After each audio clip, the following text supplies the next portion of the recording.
This is Benjamin Krudwig from Benjamin Krudwig Fiber Arts and Design, and this is lesson 3 of my Curious.com lesson, How to Crochet a Raglan Style Sweater from the Top Down.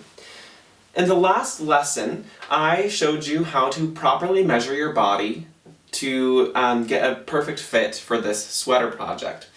In this lesson, I'm going to teach you how to translate those numbers into something tangible and into something that's going to give you an idea of how much you're going to be crocheting. So we have all these measurements here for our body, but what we need to do now is do a gauge swatch. So what that is it's a swatch in the yarn that you're going to use. So we've chosen our yarn from lesson 1. We know what yarn we're going to choose. In this case, we're going to take that swatch and we're going to pull measurements from it. However, when I swatched this yarn, so I'm using Universal Yarn, their deluxe worsted weight. I love this yarn. It is so squishy and so colorful. I used the size of hook that they recommended, which was a size I hook, US size I. And I don't mind the stitch size so much. It's very dense fabric, but it's a little bit more thick, more dense and less flexible than I would like a sweater to be. So I'm going to go up a hook size to size J. So I'm going to teach you how to properly gauge using the right hook. So you want to choose the hook and you want to choose the yarn before you do any of the following measurements. So I'm just going to set this aside and get my yarn. So I have my size J hook here. It's a 6mm hook, US size. And I have my yarn. So this is my deluxe worsted in the color Rust. This is what I'm going to be starting my sweater out in. So I'm using a green called Shamrock and the red, which is Rust, in this project. So it's kind of like a vintage Christmassy color scheme. I'll probably still wear it in fall and all throughout winter. I'm a sucker for sweaters, so I'm just going to do it. So to do a gauge swatch, it's pretty simple. I just pulled out a little bit of yarn so I don't have a problem with the ball binding up on me. I did a slip stitch around, a slip stitch around my crochet hook, and I'm just going to chain 20 stitches.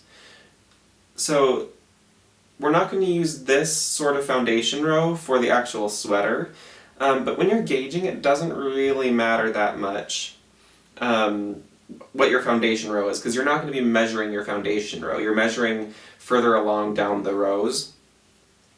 I should probably count where I am.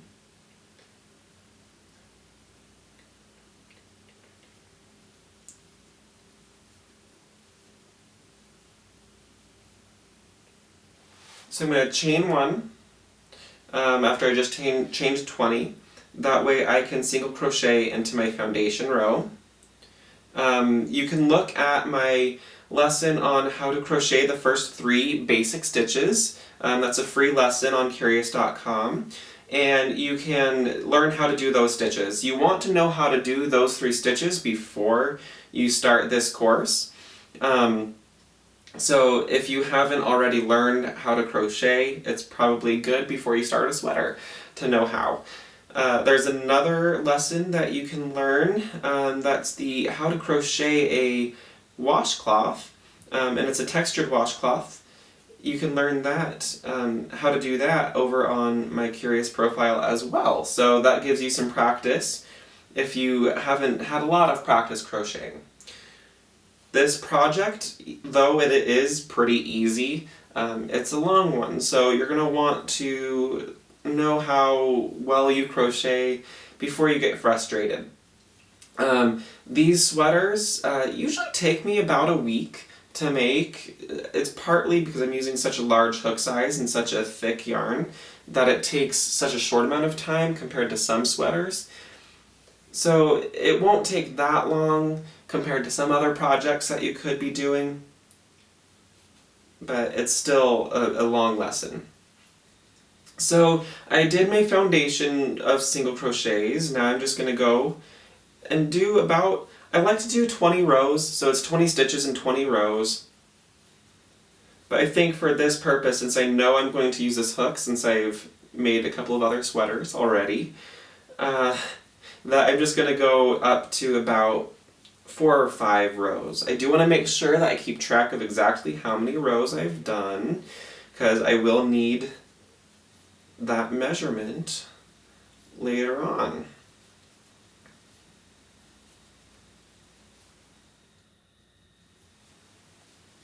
So I have done 5 rows. I'm going to do a 6th row, just for the sake of having an even number to help me do my math. It's not necessary that you have an even number, but I am a little bit partial to them when I'm working on gauge swatches, just because it's a little bit easier to do the math. It's very important to do a gauge swatch. It doesn't use much yarn, and it gives you a ton of information before you even start your project. So I think it's very essential, really. It's essential to do a gauge swatch before you start any project where size matters. For something like a washcloth, it doesn't really matter. But if it's a garment or something like a bedspread, you're going to want to make sure that your gauge is right before you spend hours making it.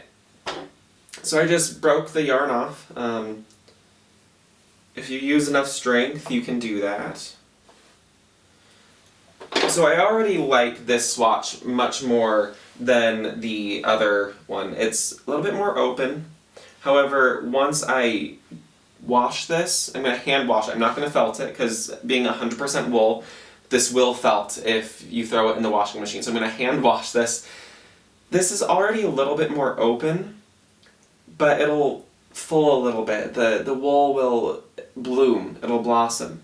I also feel like this has a little bit more flexibility already, so I'm very, very happy with this.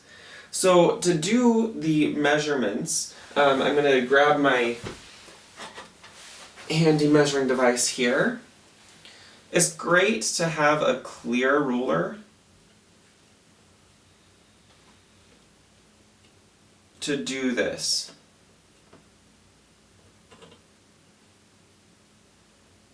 So I'm getting about 6.5 inches for this yarn. So that's 20 stitches at 6.5 inches. And I have 6 rows here. So I'm just going to measure, let's measure from the bottom up to the edge of the last row that I did. So that's about 1.75 inches. And that is 6 rows. So this is where the calculator comes in handy.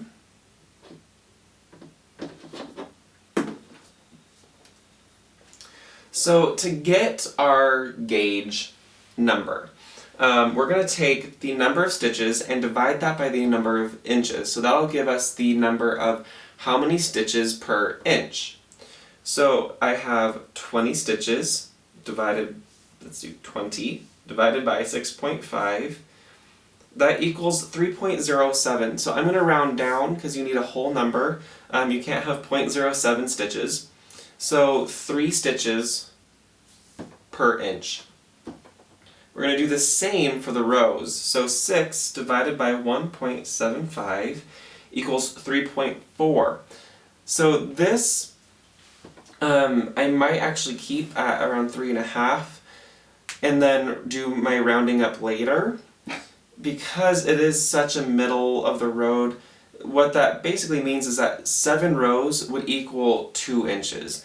So I might actually just change that here. So instead of 1 inch, 7 rows equals 2 inches. If it's not super close to a whole number, I am going to keep it in the middle. I think half a stitch is a-okay by me. Alright, so now that we have our gauge measurements. So we have 20 stitches equals 6.5 inches, which translates to 3 stitches per inch. Then we have 6 rows equals 1.75 inches, which translates into 7 rows for every 2 inches. And I know that I said that I was going to just go up to 2 inches, but I said I'm going to go back. So it'll be 3.5 per inch.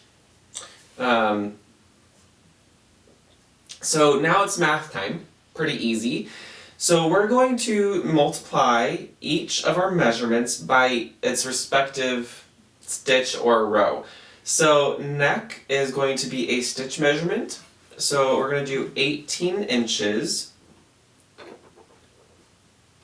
So we're going to bring out our calculator now. So 18 inches times 3, that equals 54 stitches. Our chest measurement, and we've already included the ease, so that's taken care of. So that's 41 times 3. So that gives us 123 stitches. I'm going to bump that up to 124, just because odd numbers of stitches can kind of lead to trouble later on down the road if they're not evenly divisible by something. And you know that even numbers are always divisible by 2 at least. So that just is a little bit helpful in the long run. Our next measurement is 49 inches times 3, which is 147. And I'm going to actually change that to 148 for the same reason. Wrist measurement is very easy. It's 10 inches times 3 stitches. So that is 30 stitches.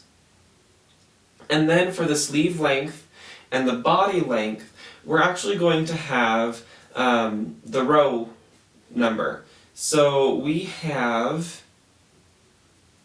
just going to get rid of 7 rows because we're doing a different calculation now.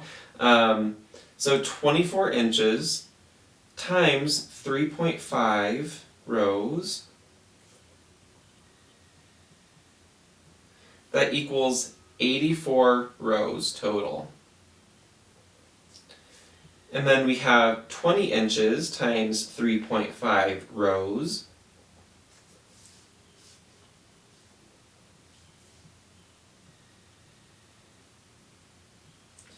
That's 70 rows. All right, so now that we have these measurements, we can actually do one more measurement that we didn't have to do before. So we're going to take the measurement of the body girth, which was around my arms and my chest, all the way around, and that's 148 stitches. We're going to subtract my chest measurement, which is 124 stitches, so that gives us 24 stitches. And this measurement here is for the armholes. So the difference between my whole body to my chest gives me a gap or an excess of stitches which will accommodate my arms. The thing is, this 24 stitches is for my 2 armholes combined. So after our neck, we're going to actually place stitch markers around to set up where we're going to place our raglan style increases. So we're going to need to know this measurement for that purpose. So stay tuned for lesson 4, where we're going to talk about necklines.